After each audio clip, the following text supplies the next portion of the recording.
मेरा नाम मिताली है। मेरे माता पिता को हम 2 बहनें थीं। दीदी मेरी सौतेली बहन थी। उनका नाम वंदना। वे दिखने में बहुत सुंदर और सुशील थी।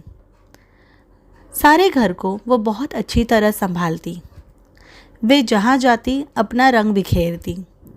इसीलिए उन्हें कई रिश्ते आए, पर पापा ने कोई ना कोई कमी निकालकर सबको मना कर दिया। पापा को दीदी के लायक रिश्ता मिल ही नहीं रहा था। इसी चलते उनकी उम्र बढ़ती गई। अब वे 35 साल की है। अब उन्हें रिश्ते आना भी बंद हो गए थे।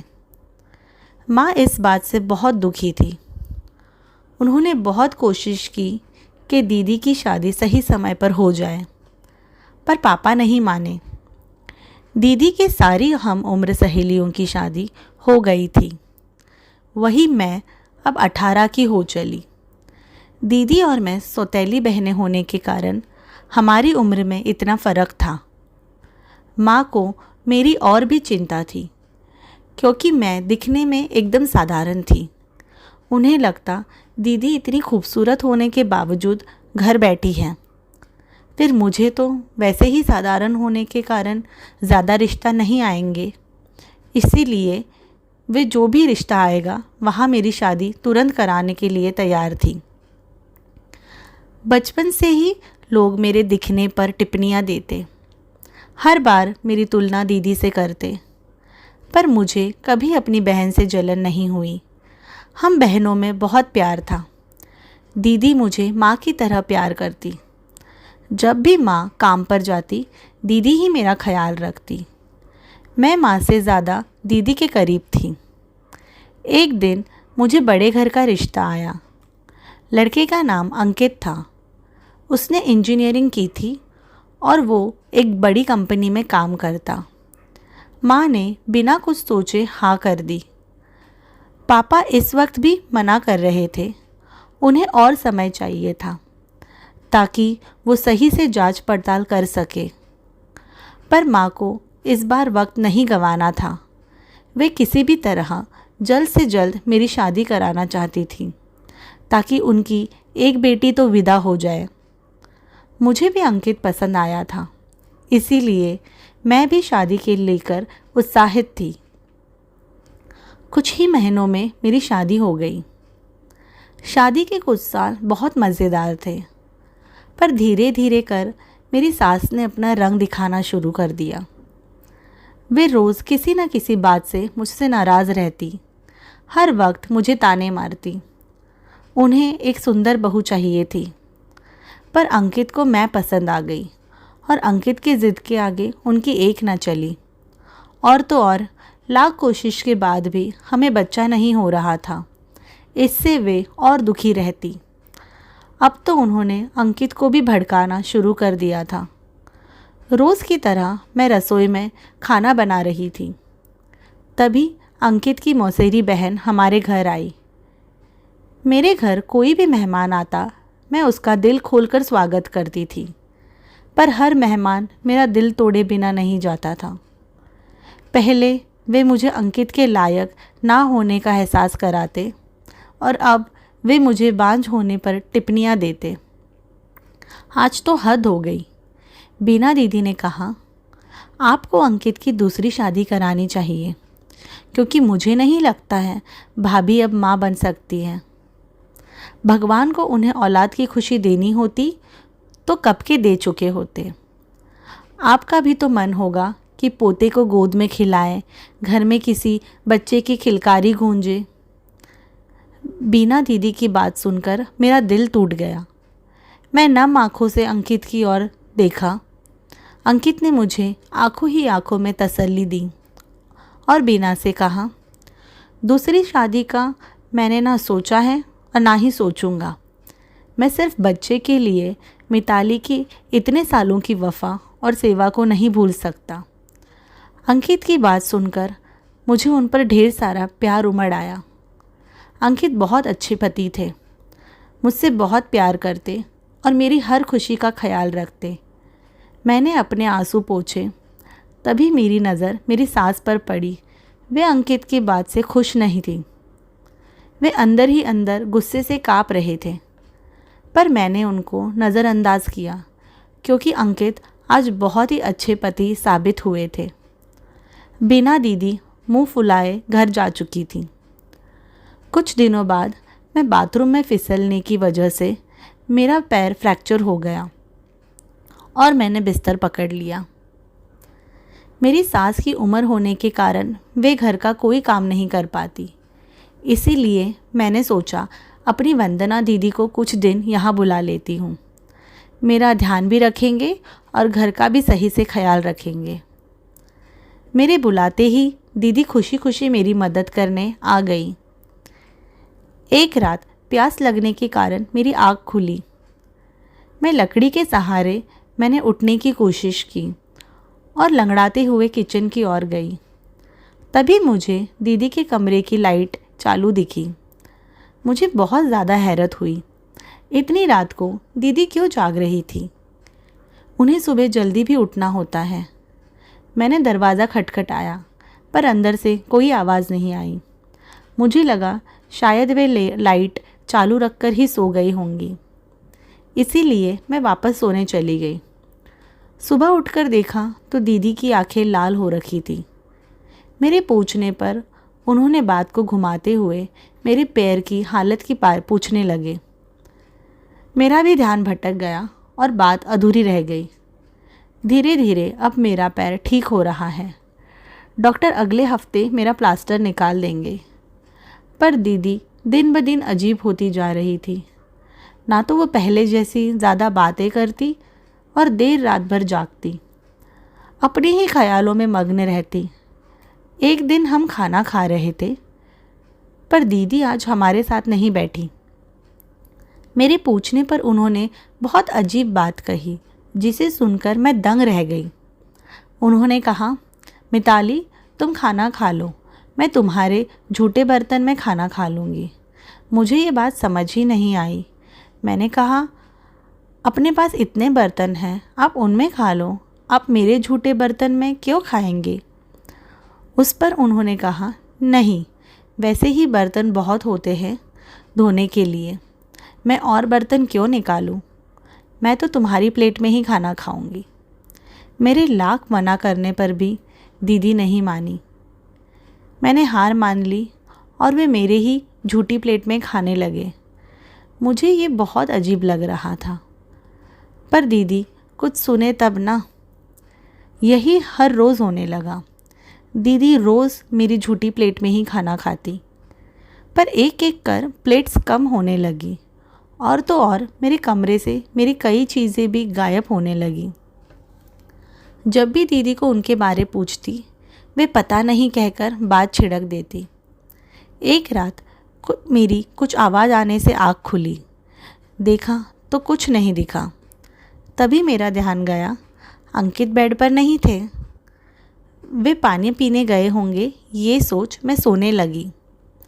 पर काफ़ी समय हुआ वे कमरे में वापस नहीं आए, तो मैं उन्हें देखने के लिए उठने लगी। पैर फ्रैक्चर होने के कारण मुझे उठने में थोड़ा समय लगता। बहुत मेहनत कर मैं उठी और कमरे से बाहर की ओर चल दी। तभी अंकित हड़बड़ाकर कमरे की ओर आते दिखे।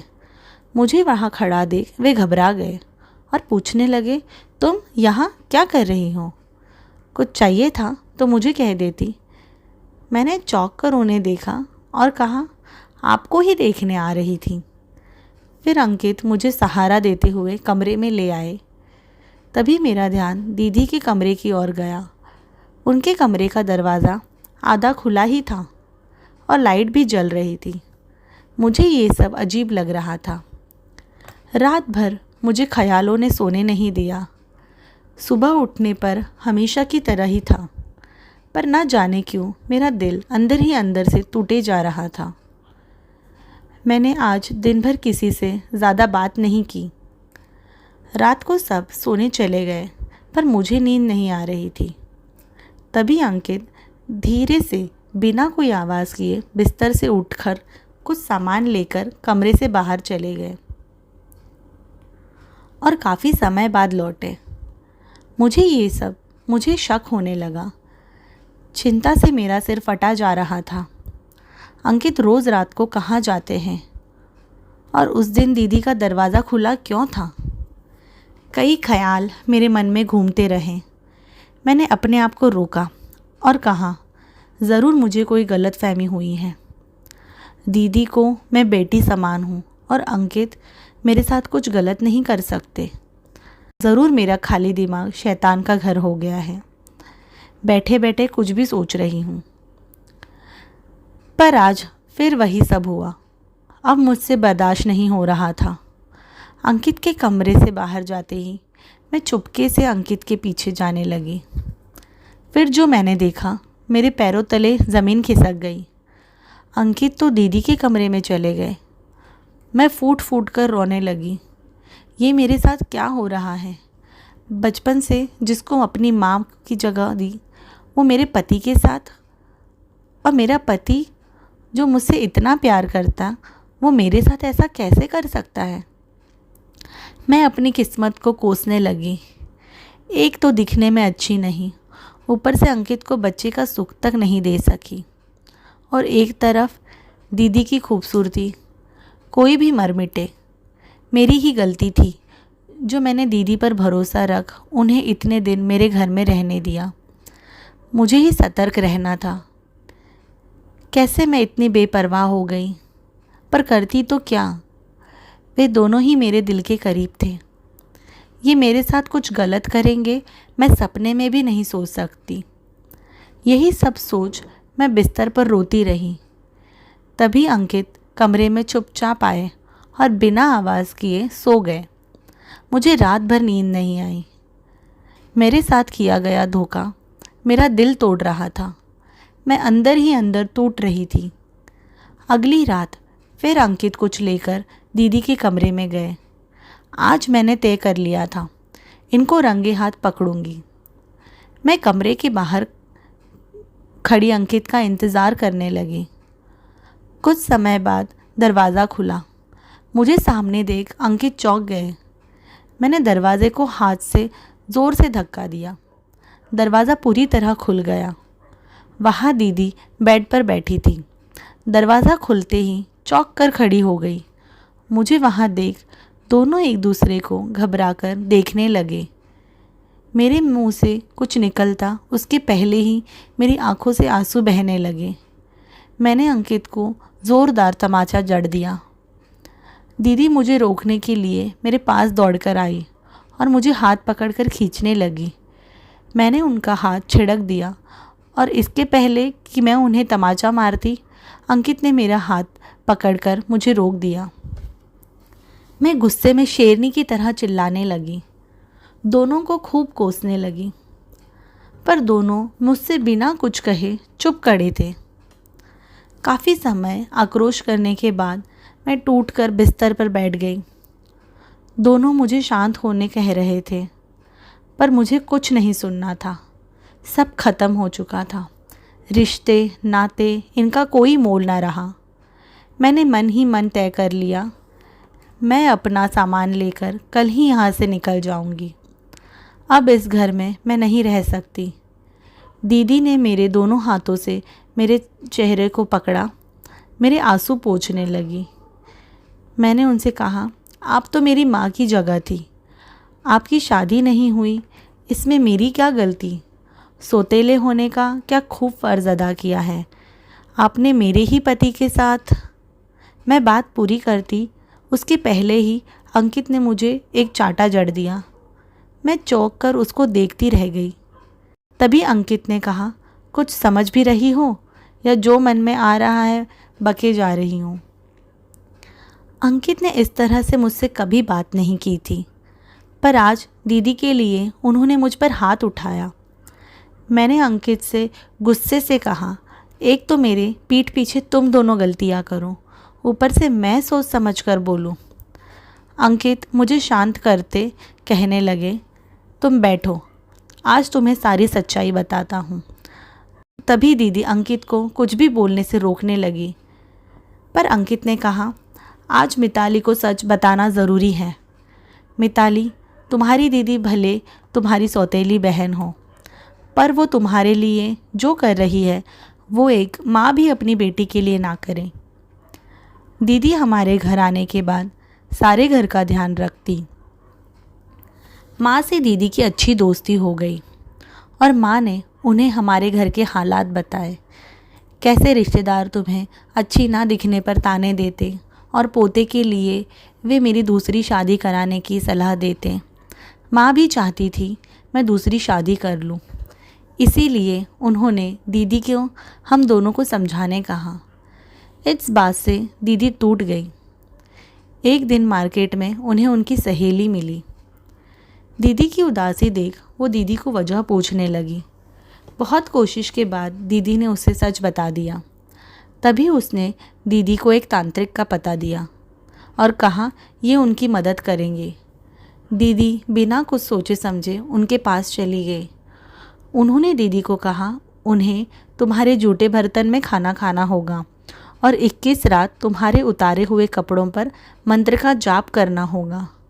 उसके बाद 10 रात तुम्हारे पति जाप करते हुए उनके ही हाथों से एक एक कपड़े को जला देंगे। उसके बाद तुम्हारी जो कोई बीमारी होगी वो दीदी के अंदर चली जाएंगी और तुम माँ बन पाओगी। 21 रातों का जाप दीदी ने पूरा कर लिया था और उसके बाद उन्होंने मुझे इस सब के बारे में बताया ताकि अगली 10 रातें मैं जाप कर तुम्हारे उतरन को जला दूँ। मेरे लाख मना करने पर भी दीदी नहीं मानी और उन्होंने मुझे कसम देकर ये सब करने मना लिया। तुम्हें पता चलेगा तो तुम ये सब हरगिज़ नहीं करने दोगी, इसीलिए दीदी ने तुम्हें कुछ भी बताने से मना किया था। आज क्रिया का आखिरी दिन था और तुम दरवाजे पर आ गई। दीदी और मेरे बीच कुछ भी गलत नहीं चल रहा, बल्कि दीदी तो तुम्हारे लिए न जाने कैसी कुर्बानी देने जा रही थी। दीदी ने कहा, मिताली, तुम्हारा दिल दुखाने का मेरा कोई इरादा नहीं था, पर अनजाने में तुम्हें जो तकलीफ़ हुई है मुझे इसके लिए माफ़ कर दो। ये सब सुनकर मेरी आँख नम हो गई। मुझे अपने आप पर शर्म आने लगी। मेरी माँ जैसे दीदी पर मैंने कितना घिनौना इल्ज़ाम लगाया। मैं दीदी के पैरों में गिर गई और रो रो कर उनसे माफ़ी मांगने लगी। दीदी ने मेरे कंधों को पकड़ मुझे उठाकर खड़ा किया और मुझे गले लगा लिया और कहने लगी, तुम मेरी बेटी ही हो मिताली। तुम्हारे साथ कुछ भी गलत हो मैं ये देख नहीं सकती। वैसे भी मेरी शादी अब नहीं होगी और सच में ये तोड़का काम कर जाए तो तुम्हारी ज़िंदगी खुशियों से भर जाएगी। मुझे इससे ज़्यादा और क्या चाहिए होगा। हम दोनों गले लगकर रोने लगे। अंकित ने मेरे सिर पर हाथ घुमाया और कहा, मुझे तुमसे अच्छा साथी कहीं नहीं मिल सकता। मैं तुम्हारे साथ बहुत खुश हूँ, इसीलिए तुम ये डर अपने मन से निकाल दो। मैं तुम्हें छोड़कर कहीं नहीं जाऊँगा। कुछ दिनों बाद दीदी अपने घर चली गई। मेरे पैर का प्लास्टर भी निकल गया। रिश्तेदार वैसे ही आते और घर का माहौल ख़राब करने की कोशिश करते, पर अब मुझे इस सब से फ़र्क नहीं पड़ता। हम हमारी ज़िंदगी में खुश थे।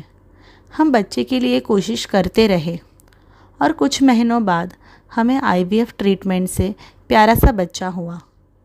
पता नहीं ये उस तोड़के का असर था या दीदी की दुआओं का, पर मैं दीदी के लिए ज़िंदगी भर एहसानमंद रहूँगी।